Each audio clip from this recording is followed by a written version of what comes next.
Cara menghapus sadapan dari smartphone kita. Ya, jadi kita baca dulu sesuai dengan peraturan OJK. Kalau ini terjadi di pinjol legal tidak boleh menyadap smartphone ataupun data-data pribadi yang ada di handphone kita sesuai dengan peraturan OJK yang berlaku. Tapi di pinjol ilegal ini banyak ya, penyadapan demi penyadapan, pencurian demi pencurian data telah terjadi di smartphone kita, sehingga dengan mudahnya lah mereka menakut-nakuti kita, menekan kita dengan persis segala macam. Bahkan saya di nomor handphone saya aja itu masih ada itu atas nama Darmayanti tadi ya. Dia dikirimin foto dengan bla bla segala macam dari uang reksadana, uang emas gitu loh. Ya, saya bilangin, iya sudah nanti saya sampaikan, tidak usah lagi bayar di aplikasi itu. Saya sampaikan seperti itu kan. Berarti tujuan mereka dari menyadap data kita, dua hal yang terjadi. Ya, dulu di video saya juga sempat saya bahas. Yang pertama, mereka menyadap data kontak kita, pertama untuk promosi ketika kita lancar bayar.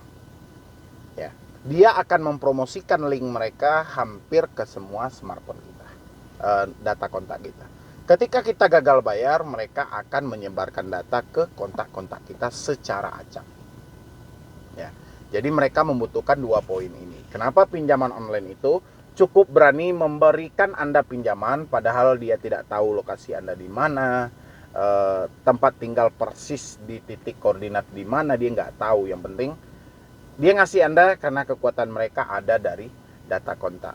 Kebanyakan orang-orang pasti akan menyelamatkan yang namanya nama baik, dan di posisi itulah mereka berdiri. Oke, kita masuk ke pembahasan kita. Bagaimana caranya kita menghapus atau menghentikan sadapan yang ada di smartphone kita?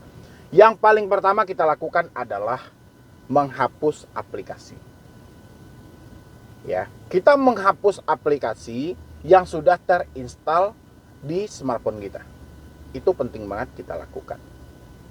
Ya, kalau misalnya kebingungan nih gimana nih ya cara installnya aplikasi gitu loh. Cukup dengan cabut nomor Anda, reset HP Anda ke setelan pabrik. Kalau ada data-data yang penting, segera pindahkan data-data yang penting. Ya, reset HP ke setelan pabrik, masuk ke dalam pengaturan. Dengan seperti itu, pinjol tidak bisa lagi menyadap data-data pribadi kita untuk kedepannya. Ya, ini tanda kutipnya nih, untuk kedepannya. Ya, bukan menghapus data yang sudah mereka download, tidak gitu loh, karena kita tidak bermain dengan sistem pinjolnya. Kita hanya menyelamatkan dari smartphone kita. Jangan sampai sadapan ini terus berlanjut ya, sehingga setiap hari setiap kita menyimpan nomor selalu mereka nyebarkan data. Kita nyimpan nomor, mereka nyebarkan data gitu loh. Kalau ya, misalnya Anda juga terjebaknya di pinjol legal, ketika Anda sudah menyelesaikannya, Anda telepon call center mereka dan sampaikan untuk menghapus data diri Anda yang ada. Ini pinjol legal ya.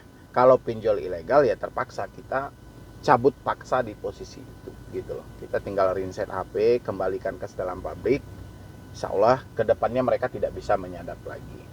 Ya. Habis itu kalau ini juga pinjol legal, Anda bisa laporkan ke otoritas jasa keuangan untuk penghapusan data pribadi Anda. Bagi yang sudah lunas ya, bagi yang belum lunas ya mungkin nggak akan bisa gitu loh. Ya, jadi kurang lebih seperti itulah cara untuk menghentikan atau menghapus sadapan untuk kedepannya. Yang paling sulit adalah menghapus rasa takut yang ada dalam diri. Ya, kenapa seperti itu, Bang? Banyak orang yang sudah melakukan pemblokiran, menutup akses untuk pinjaman online, tapi masih terbukalah rasa takut yang ada dalam pikiran mereka. Ya, contoh kasus-kasus yang sekarang hangat-hangatnya nih tentang yang nekat mengakhiri hidup, itu kan akibat dari pola pikir mereka, cara berpikirnya. Kalau kita berhadapan dengan debt collector ya hal-hal wajar, karena debt collector ini tugas mereka adalah menagih. Dan setiap tagihan ada bonus mereka di dalam itu. Dan mereka akan berlomba. Jadi saya akan sembara ini. Kayak mana dia mendapatkan tagihan itu. Dan begitu dia mendapatkan tagihan itu, dia akan dapat bonus. Dan dia akan melakukan pergesekan segi batin Anda. Ya, memang perasaan bersalah itu yang mereka kejar lebih dulu gitu. Jadi ketika orang merasakan diri mereka berada di tengah masalah dan menyesali keadaannya saat ini, mau tak mau dia nekat. Ya. pinjam uang kembali, jual ini, jual itu, jual ini, jual itu. Asalkan sudah terbesit dengan hal-hal seperti itu Anda akan jadi ATM berjalan di pinjaman online gitu loh. Ya. Karena saya perhatikan selama ini dari segi pemerintah pun juga sudah buta dari solusi gitu loh. Cuman kita masih bisa berpatok khusus untuk pinjol ilegal sesuai dengan kata Menko Polhukam ya di bulan Oktober itu.